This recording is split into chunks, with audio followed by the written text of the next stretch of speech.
Namaskar, my dear fellow teachers. I am addressing you today, giving you two lectures, part 1 and part 2, on the history of the philosophical and cultural concepts which we have had in our great nation and in our cultural tradition. As you know, our history goes back to a long period, and what we are today is a result of that history.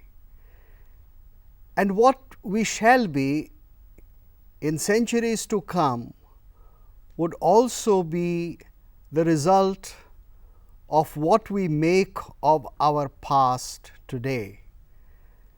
So, it is very important to understand the past that has been and what possible use we can make of it. Now, who is going to make a use of it? It is our young children who will grow into young men and women, then into a workforce, the able citizens of our country, who will really make our present and hence our future. But then, who makes these children? Who makes the thinking of these children? It is you, the teachers, who do it.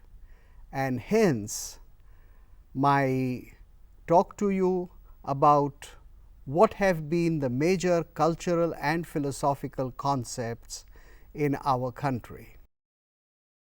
Now, how do we get to know what have been these cultural ideas? Ideas that have kept this country into a continuity, ideas which are not haphazard, but which are actually a sequential growth. They follow one after the one that has been, and then they give birth to something that comes later. How do we get to know what have been those ideas? Now, as you know, there are texts which are written, texts which have come down to us orally, and then there is painting, there is art, there is sculpture, there is epigraphy, and there is a whole lot of evidence that we have in history through the thousands of years of our history, which talks about of all these ideas and all these cultural notions that govern our lives to this present day. We do get these in history, but how did these concepts come into existence? Is it just because there were different kinds of people who were pouring into India one after another over a period of centuries and centuries? Or is it that these ideas were connected and they led to a growth? Now, it is very important to understand that there has been certain very fundamental ideas from the earliest times of our history, and we have certain texts which we can read. The earliest text in India, as you all know, are the 4 Vedic Samhitas, the Rig Samhita, the Samgan, the Yajurved and the Atharva Ved. The bulk of the text is in the Rig Ved, the Rig Samhita. And then when the Rig Samhita was sung in a certain style, then it was called Samgan. when the same mantras, with the addition of a few more mantras, were used in sacrifice, the yajna and ritual, in certain movements, of which we will get to know very shortly, then that was called the tradition of Yajurveda. And then there was the later Veda called the Atharva Veda, which concerned itself with a large number of other things and which was a later growth. Now, these Vedic texts, as you know, were preserved orally. They were taught to students at an early age. The students then learned how to decipher the meaning, and then these students who became acharyas, Vedacharyas, who knew the Vedas not just by heart, but also what was the meaning and what was the philosophic idea behind all the mantras, they taught it to their students. It was a very complicated system through which the Vedas were preserved. That itself is a big subject and perhaps cannot be the subject of this talk, which is going to concern itself with many other things. Now, this text, the Vedic text, which was preserved orally and transmitted, is the earliest text known in our history. At this point, when we say the earliest, then another question arises. Was the Vedic period the earliest? Was there a civilization in India earlier to the Vedas? Was not there something which was called the Saraswati Sindhu culture or the Harappan culture, about which there have been so much evidence archaeologically? Let me tell you that in the last 30 to 40 years, there has been a big difference of opinion among scholars regarding the age when perhaps the earliest Vedic mantras or what is called samhitas were collected, or rather when the Vedic civilization existed. There has been one opinion largely expressed by scholars from the West, which says that there was a race of people who came from somewhere in Central Asia or maybe in Europe. As a matter of fact, there is a big controversy regarding that also, as to where did these people come from. They say that there was a civilizational people, don't call it a race, but let us say a people who spoke a certain language, and they came into India via Iran and Afghanistan and entered into what is called today the Punjab region and settled here, and that is when the Vedic age in India began. And some of the Western scholars of the old school would put that age somewhere between 1200 BC to 1800 BC. Now, this has been challenged by a large number of archaeologists and historians, not only of Indian origin, but of European as well as American origin, and they have suggested that no, the Vedic civilization existed in this country a much longer time before this period of 1500 BC, and the Vedic Aryans or so called Vedic Aryans, or the people who wrote the Vedic Samhitas and lived that civilization, did not come from anywhere outside India, that they were indigenous people. So, there is this big controversy that is raging, and there are great and detailed arguments from both sides. Those who say that the Vedic people belong to India, there are eminent archaeologists like Professor B.B. Lal who have written books about it and who have said that they belong to cultures which were entirely indigenous. They have given the dating of as early as 3000 BC or maybe even earlier. In my opinion, the best is to consider the views of both sides and to make your own decision, because at present this is a matter under severe investigation.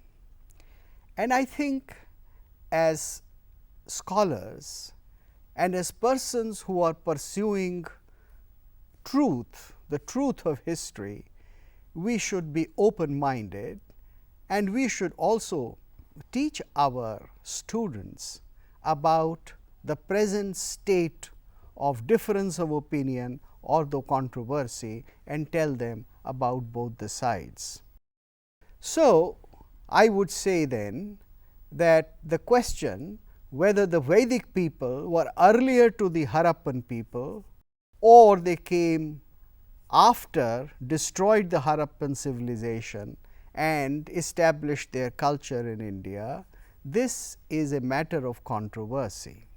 However, I am going to talk today about certain concepts which existed in India, and as I said, most of these concepts are available to us through all kinds of science, all kinds of symbols which are available through art, through literature, through various languages of the country. And when we make sense out of those symbols, then we see a large number of those concepts emerging. Now, symbol is originally a Greek word, and it has come into the English language, and it means something like a signifier, a sign which has a meaning. Now, there were in Sanskrit words for it. There was the word linga, which means sign, like the Shiva linga, and then there were other words like sanket, which also meant that a sanket is a symbol that indicates.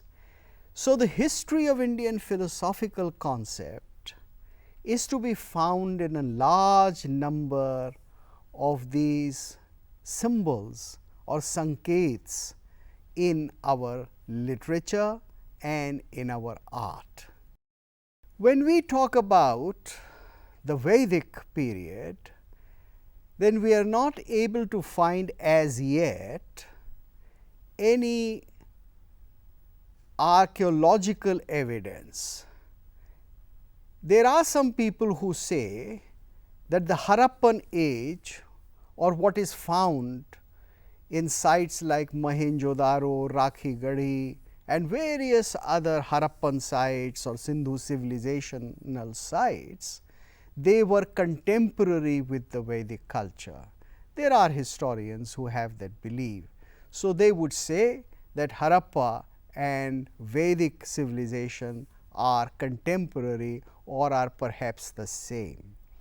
However, if we look at the texts of Vedas and if we see what is contained in them as literature, as part of the mantras or the hymns, then we see a large number of symbols, as I was telling you what symbols are. Now, some of these symbols are mostly the stars and the heavenly powers or the heavenly sources of natural expression. For instance, there is the sun, there is dawn, there is moon, there is fire, there is Vajra, and the 5 elements. And in all large number of the Vedic Samhitas, you have a mention of ghrita, milk, honey, corn, light and darkness, horses, chariots, animals and birds. And all these words are used not just literally, but in a highly symbolic manner. Now, let me tell you, what was this Vedic civilization like? What did these people believe in, and what were their lives? Their lives were very simple. Their civilization or culture was in some ways simpler than perhaps the modern technological civilizations, yet it was not what is sometimes called primitive. It was a very complicated civilization. There is also mention of the fact that the Vedic civilization had some kind of a sea trade, that there were big ships which were going to far off countries, and there was a thriving trade between the people of the Vedic times and other contemporary nations. However, it is also clear that this was what is now called largely an agricultural civilization, because there was no technology as we think of technology now, that is complicated technology which is concentrated on manufacture of a large number of things. That is one aspect, the economic aspect of these people. Then what is most important to us is the spiritual life of the Vedic people. The reason why we know mostly about the spiritual life of the Vedic people is very simple. And the reason is that the four Vedas are primarily concerned with performance of yajna and performance of ritual worship to the gods and goddesses. So, the texts being texts of worship, we know mostly about the method of worship, the purpose of worship, and the civilizational concerns of worship, or what may be loosely called religion of the Vedic times. As you all know, the Vedic civilization was founded upon the idea of yajna, which into English is translated into sacrifice. Now, in English, sacrifice has many other meanings, but yajna was making a particular kind or many kinds of altars. And in these altars, made in sometimes a very complicated geometric patterns, fire was lit and oblations were offered to the gods, the Vedic gods, through the fire. It was believed that the fire is the mouth of the devatas. The devatas do not partake of the gifts or the oblations that we give to them directly, but they do it through fire. So, fire or Agni is the mukha, and they were offered into the fire, as is still the custom in the yajna. This society, being a simple society, had largely the yajna system of worship, in which yajna was the main system. The gods were invited, they were asked to come down from wherever they are, the heavens. They were asked to come,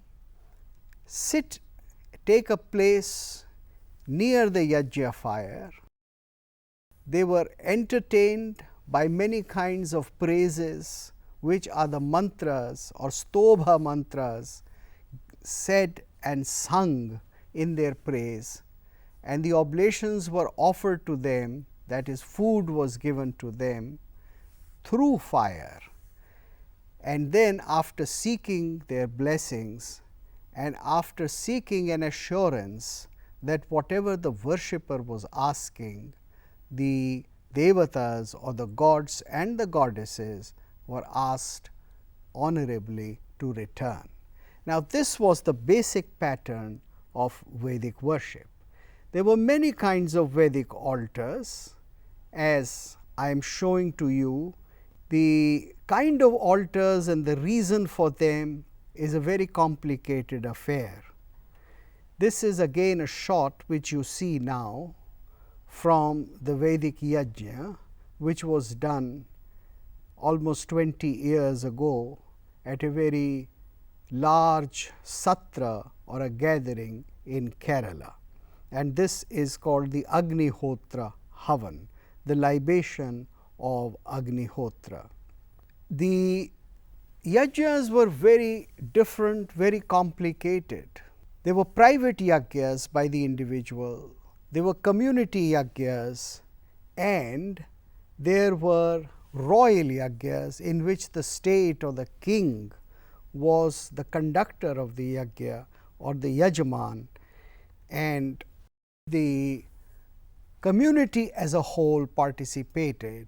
Some of these yajnas went on for weeks or months or years in a sequence. However, when all these yajnas were concluded, at the end of every yajna there was a big ritual bath in the river, and that was considered to be the conclusion of the yajna ceremony. In the Vedic system are certain fundamental concepts. The concepts that there are powers, devatas, which govern our lives, which are the creative forces, which are the forces that have made this whole cosmos. They are maintaining a world order called Rita, the order of what may be loosely called truth. And this order can be again and again felt by us by offering sacrifice and by offering the idea of keeping a close connection with the devatas.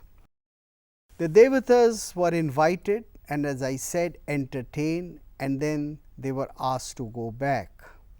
Now, this very fundamental process that we invite the special powers to come into our lives, that we come into a closeness with them for a while, and then we get back after asking them to depart to our daily lives, has been the basic structure of Indian worship, and it was followed for hundreds and thousands of years and is followed to this day, although the methods of worship, all kinds of ways of worship have changed and developed over the years. That is why many people still call the present day systems of worship as Vedic. So, in India, when we use the term Vedic, we do not mean life exactly or religion exactly as it was few thousand years ago in the Vedic age, but as a fundamental truth which we have again and again created through different modes of worship.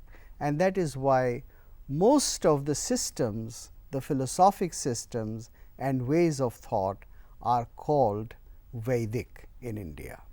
This is something important to understand.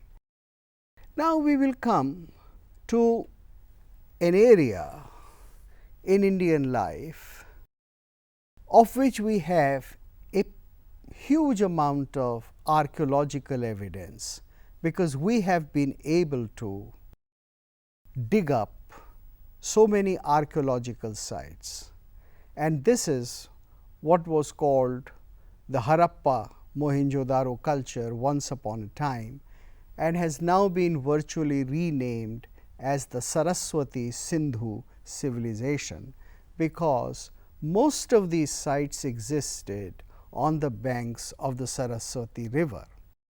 This civilization, it is now believed on solid grounds of archaeological evidence, existed from almost southern Afghanistan to, let us say, the area of Delhi.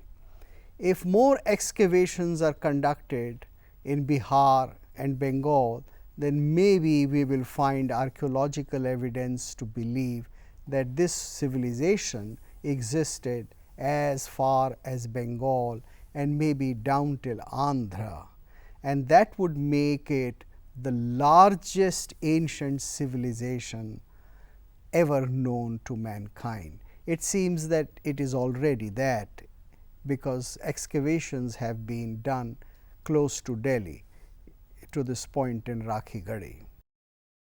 Now, we have a large number of symbols which we find primarily out of the seals, something like 3,000 to 4,000 seals that have been excavated. We find through these seals many symbols of this period. You see here one of the earliest symbols in the seal, and this is swastika. So, we have evidence of swastika in the Harappan times. There have been various little toys which have been discovered. As you see, this is a toy cart which was made, but this gives us a pretty good idea of what the cart, a cart pulled by the bulls, must have been. Another symbol which we find here is the elephant. This is an amulet that you could wear around your neck. So, amulet shows that the elephant was something which we called auspicious or shubha as early as the Harappan times. This is another image of the Harappan woman with a huge headgear, which shows that people were very fond of making all kinds of hairdos, and very elaborate ones. If you will notice that in this image there are certain marked features other than just the elaborate headgear. There is a very complicated double necklace, one which just is around the neck and one which hangs down. Then there is also a waistband which is very prominent, and these are some of the things that you would find in all the images of Indian women and Indian cultural life down to the present times. And also the idea that the woman is the mother, she is the child bearer, as is shown by the large hips of this early figure from Harappa, and the breast, she is the milk giver or the feeder. Kesha Shringar or hairdos of various kinds exist even to this day in the present times, and similarly the love of jewelry, and jewelry is considered not merely as adornment, it is considered as something auspicious or shubha for a lady. You would find another symbol here, a tree which has two bulls near it, and this again makes an indication that what is imagined in later literature as the tree of life or the Kalpataru is present in the Harappan times.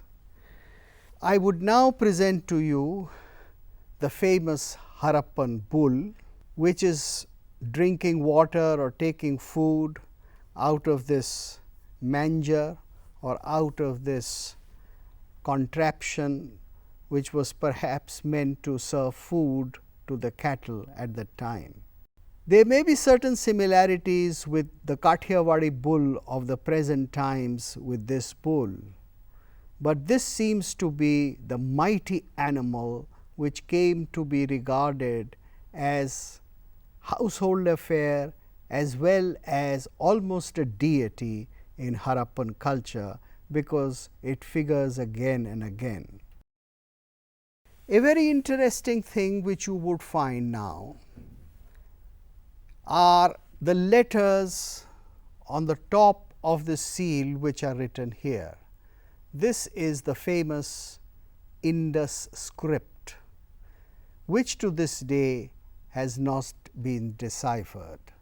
We have not been able to read conclusively. There have been many guesses, hundreds of guesses, but to this day it is not clear as to what was the language.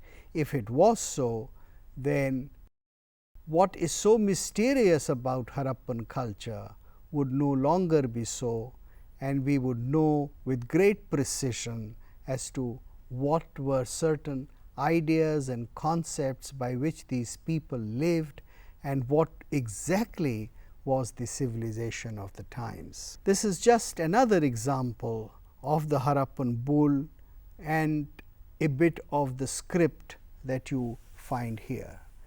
Now, out of the Vedic symbols, the closeness of nature, out of just a few, one or two or three symbols from the Harappan culture, you will find that certain philosophic notions about the environments have come to be solidified very early in Indian civilization.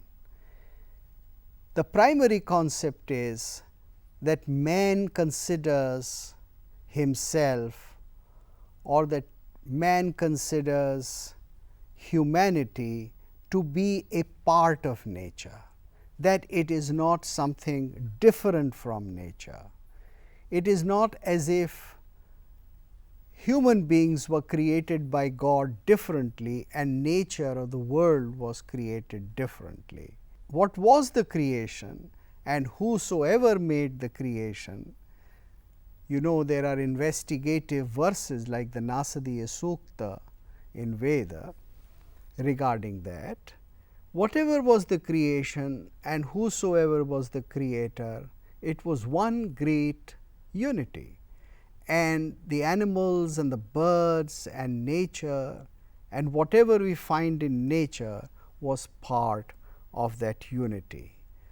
So, you can have a quick look at some of the symbols here, which includes this three-headed Harappan animal, as you find, and at the back something is written in the indecipherable script. I am going to show you now another scene from this, where you would find that there is a standing figure of some sort of either a divinity or some sort of a conductor of ceremony, and then there is perhaps a human being dressed as a bull, and then there is a dance which is going on around the whole ceremony. In other words, the element of song, dance, praise, ritual, gestural ritual, which was part of the Vedic times, is also found in the Harappan times. This is the famous seal which has been interpreted by many people as representing the yogic posture, that this is the seal that represents a yogi in a particular yoga mudra. This is Raj and Hatha Yoga, and this is the absolute clear evidence that people in Harappan times were practicing this science of life very early.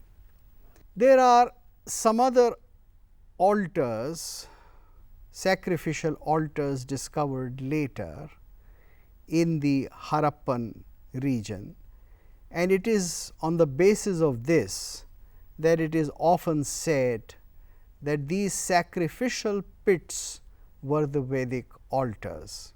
Some people dispute it, but by and large it is accepted. And the last image that I have here is that of a human figure folding the hands and doing what we call today Namaste. So, the idea of folding hands is as old as the Harappan times. Now, you must have noticed that through these just a few images, one can decipher that there was a way of thinking in the Harappan times which was perhaps not contradictory, but complementary to so many ideas of the Vedic thought. Not just the Namaste, which makes the idea that they think of perhaps a single force pervading all humanity, all human beings, perhaps all creation, and therefore bowing down to that force when you have an individual in front of you. This idea of bowing down to the ultimate reality as seen in the individual is an idea which could easily be deciphered to be a Vedic idea which these people, the Harappan people, were living. Now, the Harappan civilization is something that comes to an end. It is said that it came to an end around 1900 BC. A large number of scholars agree at least on this. And it is said that there were massive earthquakes, in fact, movement in the tectonic plate of the earth, which caused all kinds of devastation, and the very course of the river Saraswati got changed. It did not flow any longer as it used to from the Himalayas down through Rajasthan and Gujarat into the Gulf of Khambat. No, they said that it changed its course and therefore it dried, so to speak, and new channels of waters emerged, and those channels created the Yamuna, and the river Yamuna is something which came into existence after Saraswati changed its course or went subterranean.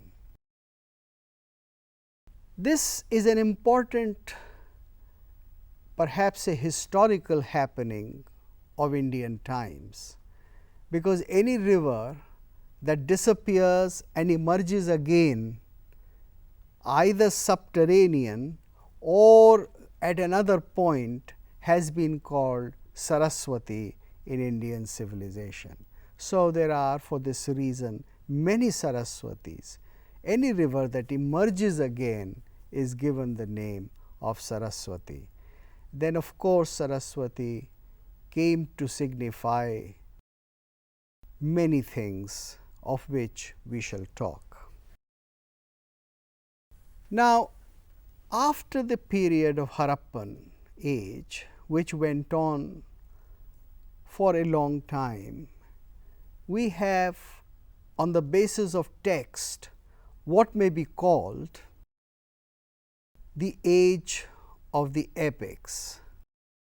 The Vedic texts consist of the four Samhitas, the Aranyakas and the Brahmanas, and a large number of ritual texts or what was called the Shraut texts or the Shraut Granthas, like the Shraut Sutras, the Bodhayan Shraut Sutra, Katyayan and many others Shraut Sutras. There was the tradition of these texts which have come down to us, and the contents of the text we know. We know that this is the time when people believed not only in the worship of a large number of gods known by the name of Indra, known by the name of Saraswati, the dawn, etc., etc., the Vedic gods, but the later gods also appeared. And in the so-called age of Ramayana and Mahabharata, we have a period where the Vedic yajna was performed along with some sort of a worship at shrines. When you see the texts Ramayana and Mahabharata, and when you read the contents of these texts, you find the emphasis is on a large number of ideas which could be called as post-Vedic. For instance, the two major texts Ramayana and Mahabharata, they dominate in the importance of elevated human characters. So, here you have now in society thinking about, almost worshipping what may be called the heroes, what may be called the important women who become the mothers. And we have now the great emerging importance of certain fighting equipment, mainly the bow, the arrow, the chariots. So, we know that there is now a cavalry, and we know that the army has grown in complication, that the cities are larger, and new towns were being built by clearing the forests, and many sociological and economic changes were taking place. A reflection of the society which had the king, an army, and a well governed people. And this is the time when the notion of the king, the Raja, develops as somebody who takes directly care of the large section of his people, or praja. He is the one who takes care of a state and governs the state. And this is also the time when the earlier Vedic Varna and the ashram system becomes into a more complicated hierarchy. Now, the Varna hierarchy is to be found in the Vedic texts also, but it is clear from the Vedic texts that it was not so complicated or so rigid, because there was very little urbanization. In the period of Ramayana and Mahabharata, which perhaps could exist anywhere from 1500 BC to, let us say, 600 BC. Scholars again have different opinions on different dates, and you know that the question of dates is a matter of controversy and change all the time. So, I am giving you certain rather commonly held dates about the texts of Ramayana and Mahabharata also. You find here now in this very complicated system a social hierarchy, and you find an economy which is talking about a more complicated technology than was possibly found earlier. Therefore, you have a larger number of devices of travel. For instance, the chariot acquires an extremely important place.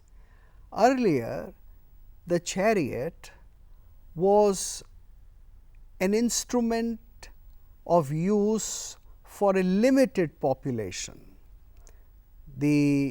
largely the kings, the royalty.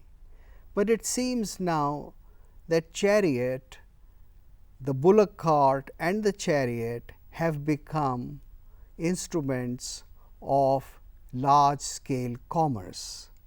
Now, this did exist perhaps in the Harappan times also, but it is more clear to us in the so called epic times. However, the idea that man should live in a close connection with his environment, an idea which was essentially a Vedic idea, was preserved and was made in the service of urban civilizations. So, as I was telling you, in this period we have a continuation of the earlier ideas, mainly that the human soul or the jiva or the atma is very closely connected with the ultimate divine. This is the time by which the philosophy of the Vedic yajna had also been succeeded, but not replaced, remember, not replaced by the Vedantic notions of the single Brahma, the Brahma as the creator of the universe, the sustainer of the universe, and as somebody who also perhaps brings the universe to an end. In the epic period, this idea becomes stronger, the idea of the circle, that there is creation, then sustenance, and then there is destruction. And hence, in the pantheon of the earlier gods like Indra, Pushana, the Vedic gods, Usha, and so forth, we have the emergence of Vishnu, of Mahesh, and of course of Brahma. You find that it is time now that people are beginning to think of making shrines of certain gods and goddesses, and you have indications in the Ramayana and the Mahabharata. At the same time, the notion of the cosmos is again and again reaffirmed. You find here a seal, it is a detail from a sculpture, that the earth is shown. The earth is the one which sustains us and on which we live, but she sustains us by giving us all these trees, flowers and plants. And in this you would find that from the navel of the earth, which is also a mother, you have the emergence of the world around in which man is located.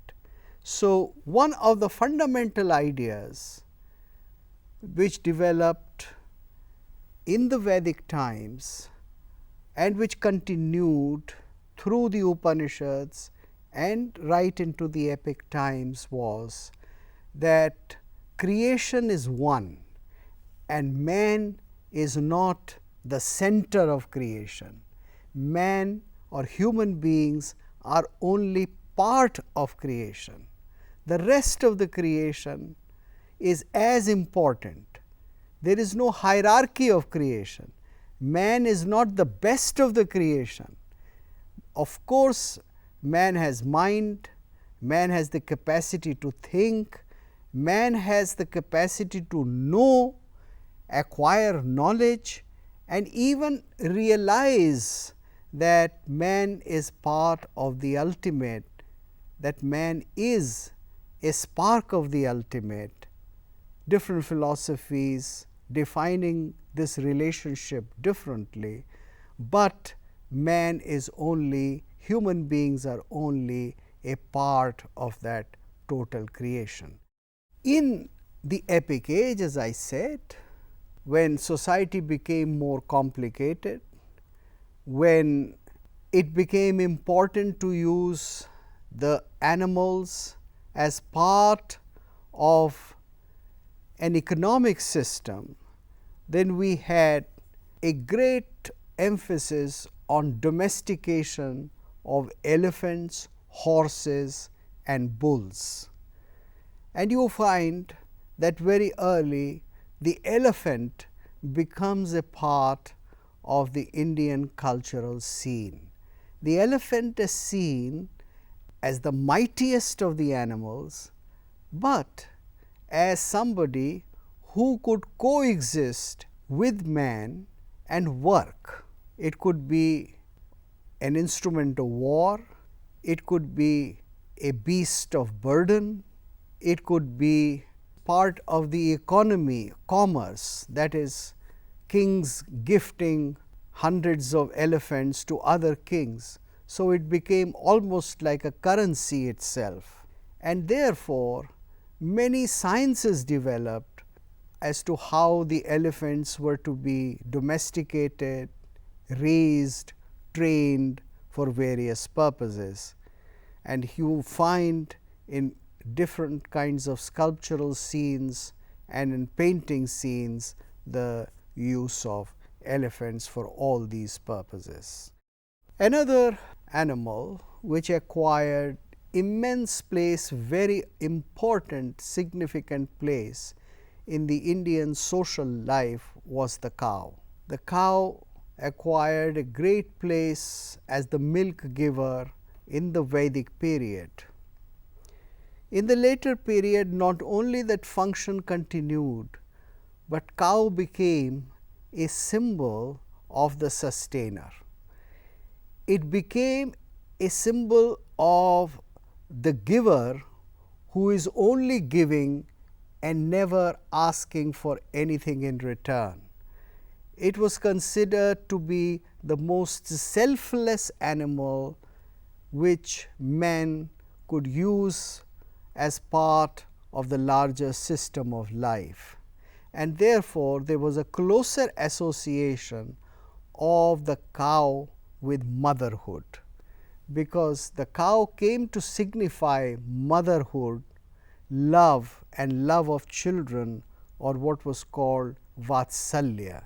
So the image of the cow and the calf acquires all kinds of philosophic, social, cultural and literary meanings right down to the present day in Indian history of literature. This is a seal which shows how the bull was used as a beast of burden, how important it was for economy. You see here bulls resting next to a bull cart. As I mentioned to you that very early in Harappan times, the idea of the woman as mother and as sustainer of the family gained importance. In fact, it became the cornerstone of Indian thought. After showing you the Harappan woman, here is the image of a maid, a chowri bearer, somebody who keeps away the flies and the mosquitoes for the king or the rich. And this is from the Sanchi stupa around 2nd century, 3rd century BC.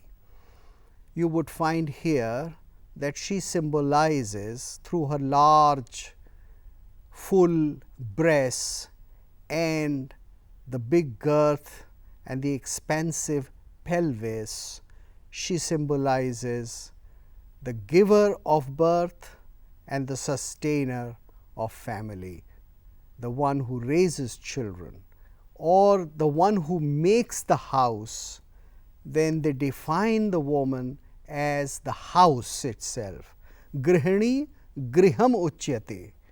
A house is not walls, a house is not furniture, but the woman is the house. So, symbolically she is the sustainer, and you find this again and again in thousands of images which were carved in sculpture. Along with the animals, even the reptiles considered as close to mankind. They were not considered as enemies. A snake was not therefore a symbol of evil. A snake was not somebody that is intrinsically and forever an enemy of mankind. A snake is not devil incarnate. A snake is again the sustainer of life, because it helps Vishnu to sleep and rest as Sheshanag, and therefore a closeness with snakes, worship of snakes, regarding snakes as forces, whether it is the force of Kundalini for the yogi, or it is the force of a deity for a worshipper, became very important. And you have from here in Nagarjun Konda the Sheshanag, or the great snake, the Adi Shesha. Now, soon after, in what is called the classical period, philosophical systems became very important, and our systems became complicated and also full of variety. I told you about relationship of man to universe. It was then imagined that everything in the universe is not only to be seen as connected to the universe or as part of the universe, but as something which contains the universe itself. So, the universe is in a particle, just as a particle is in the universe. And there is a saying, Yat Pinde Tat Brahmande. Whatever is there in a unit, in a pind, is also in the universe. And the reverse of it, Yat Brahmande Tat Pinde. Whatever is there in the universe is in the single unit. And hence, a single body, the body of a, let us say, a dancer, or the body of an actor, becomes a whole universe in itself. So, the Vedic idea of the Purusha Sukta, where the Purush is defined as the universe, and the universe is divided into four parts: the thinking part, the mental part, the spiritual part as the head, then the arms as the active part, the stomach as the one that runs the economy and digests, and the legs that sustain or make it possible for a single universe to stand somewhere, to be located somewhere. You see, we have to see this not in terms of something which is upper and higher and better, but we have to see this in terms of a whole unity, that each is a part that sustains the other.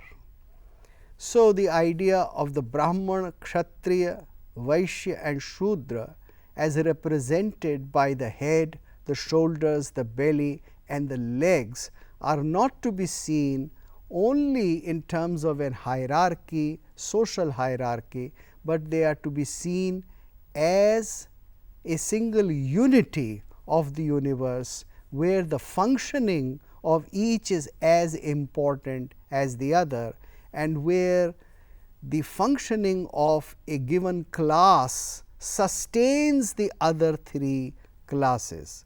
The idea of the one who bears the body being the anga, and the bearer of the body, the Atma, being the Angi, is defined as the Anga and the Angi Bhava. Therefore, a single body, let us say of a dancer, has the whole universe, and it is through the movement of the body that the dancer is able to portray the whole universe, express the whole universe. This idea was applied in all kinds of Indian arts. This idea is called the Ang-Angi Bhava, and this is found, this idea, as I said, not only in the Purush Sukta, but in so many shastras of theatre, of architecture or shilpa, of painting and so forth. The body therefore becomes a representation of the universe, the creation, and a single individual becomes also the body. This is also the idea that leads to the notion of the avatar. That is, the supreme, the ultimate, becomes a human and leads the life of a human among the humans while remaining supreme. So, the supreme is the individual, the supreme is the avatar, the one who has taken birth, who is doing a particular leela or leading a certain life, performing certain actions, and who is at the same time a body, a sharir. So, the body and the spirit are entirely united, they are one and the same thing, and this idea is reflected again and again through a large number of arts in India. It is on the basis of this that several philosophical systems develop, and you have the system of Sankhya, in which Purush and Prakriti are defined as two primary elements, and these elements are later on also given the name of Shiva and Shakti. So, Shiva and Shakti are not higher and lower, but they are a unity and they are mutually dependent. Shiva can do nothing without Shakti. Shiva Shaktya yukto yadi bhavati. If Shiva is combined with Shakti, then only it can create. Shiva Shaktya yukto yadi bhavati shaktaha prabhavitum. Shiva is able to create only if he has the power of Shakti. So, it is Shakti which is the creative force. This again ties up with many images that I have shown to you of the woman. The woman therefore is the creator, the woman therefore is also the image, the incarnation of Shakti. She is not just an image, she is not just an idea, but she is an incarnation, she is an avatarana, she is a actualization of Shakti, and she manifests the Shakti through many things. Her aspects of the ability to give birth and raise family are shown sculpturally. by giving prominence to certain parts of her body, which I have just indicated to you. This is also the time in India when you call it the classical period, that notions of Vedanta, Atma and Brahma become clearer and clearer. Although these notions were very well stated in the Upanishadic period and in the Upanishads, but this is the time when Vedanta enters into a large number of our arts. However, at the same time, there was a philosophy which went after the analysis of what is nature or Prakriti.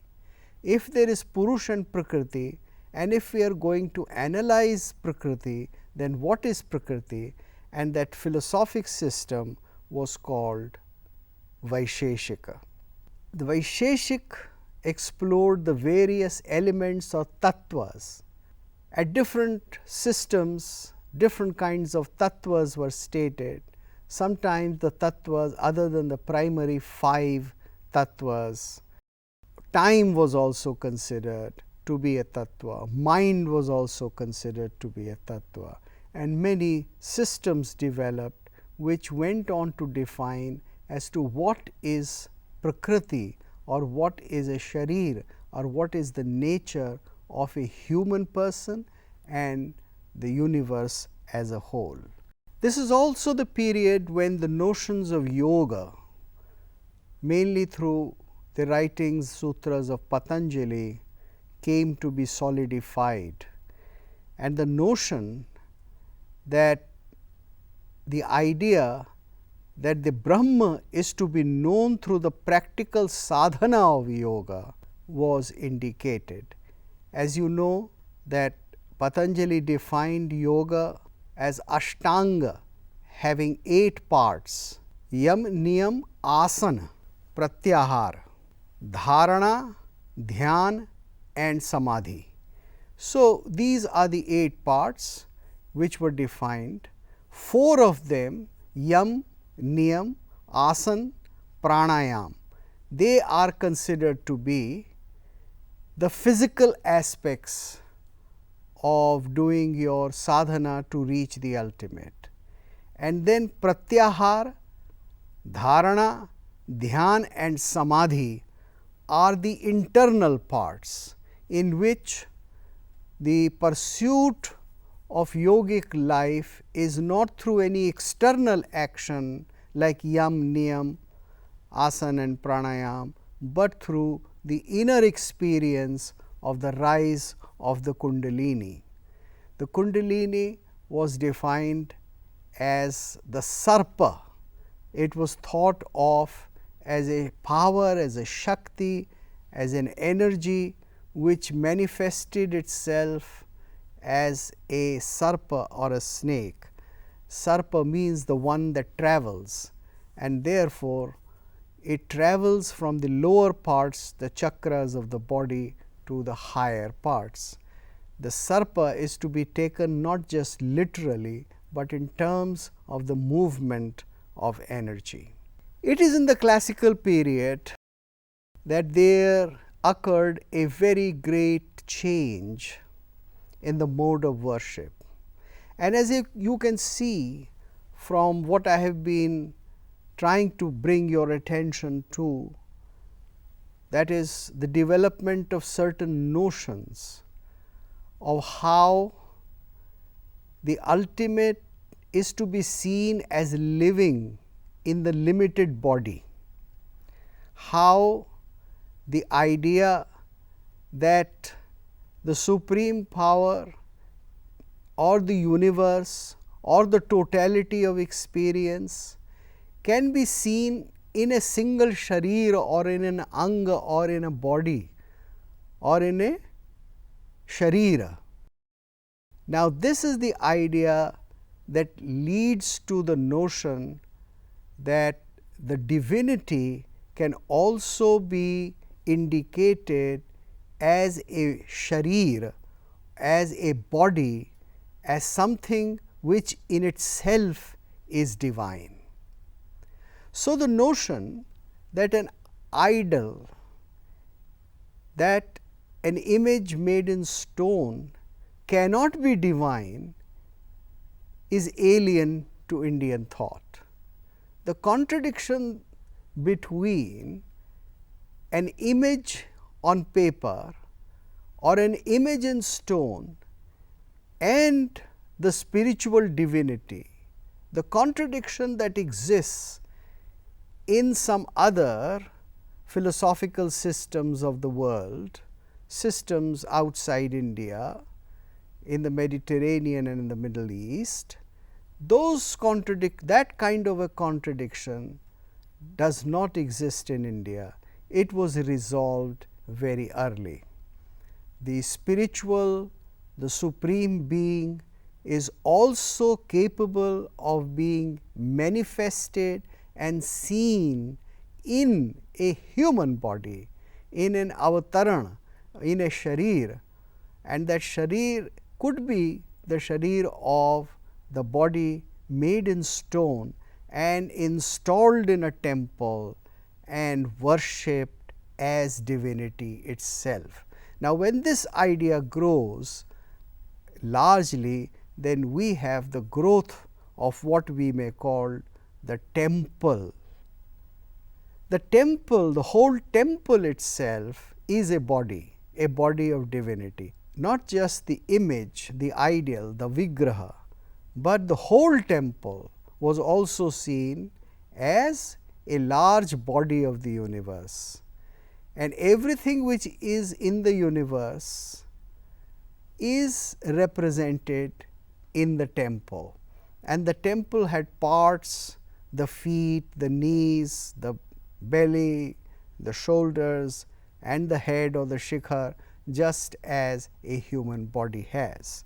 So, a very complicated science of making temples and having the divinity in the garbhagriha or the area of light in the temple developed. A whole notion, a system of art and thought and a culture developed in India around it. So, the great age of temple building begins. It begins first, as we see in certain caves. Archaeologically, we have more evidence of that, and then it comes into the construction of great temples made in stone on plains outside the caves. You find now that the notion that the temple is a place which is a social gathering, a place for spiritual gathering, a place for economic transactions, a place for maybe even, not maybe, specifically for education, and a place for the where you find that the best of arts, the music, the dance and several other branches of learning are available to the temple goers, this notion develops. Therefore, right from around 2nd century AD, we have these huge temple complexes in India, where all the arts and all the philosophical systems converged to create a place which was not just for worship, which was not just for culture, but was for all kinds of civilizational concerns of Indian society. Now, you find that this was done in great order. It was something quite sophisticated and refined. It was not as haphazard as unfortunately we see in our places of worship today, but it was extremely well ordered, and it had a large number of people who would take care of different kinds of activities. So, there would be the Purohits who would take care of the divinity, the rituals for the divinity. There would be people who would take care of the sanctity and the cleanliness and the well-being of the temple area, all different areas of the temple from the inner garbhagriha to the outer post gate. There would be people who would take care of the dance and the music which was to be provided in the temple before the deity as part of worship. There would be people who would take care of the scholars who would be living as Asthana Vidwan, that is, people who belonged to the temple and pursued scholarship in various areas, not essentially religious areas, but secular subjects also, like how to make perfumes or how to make alloys or how to create the best kind of architecture, etc. So, the temple culture that developed necessitated a convergence, a total convergence of the economy of the Indian system which dominated at that time. Now, this culture largely continues till about the 9th and the 10th century. The kings patronized the temples, but it would be a mistake to think that they patronized the temple and the temple life only, that they alone were responsible. No, the royalty or the upper classes alone were not responsible. Temples were sustained by people. The kings would be taking care of certain temples, the royal temples, but the thousands of the temples that existed in any kingdom in classical India, in any kingdom in ancient India, would be sustained by the people, because the people were also the best beneficiary. The king was not the direct beneficiary, because he did not derive any incomes. On the contrary, he gave incomes. It were the people for the benefit of whom these large complexes were constructed. We stop here for part 1. We will go into part 2, and then from there we will take up the many changes in the philosophic systems that took place, which were a continuation of the earlier systems, which came to adjust with the new political situation, with the advent of Islam, with the new economy, with the new kinds of governance that we see in the medieval times. And then in part 2, we shall also go to the advent of the Europeans, the British, and the new culture and civilization that they brought with themselves and which we absorbed to construct what is today modern India. Thank you so much for your patient listening. Namaste.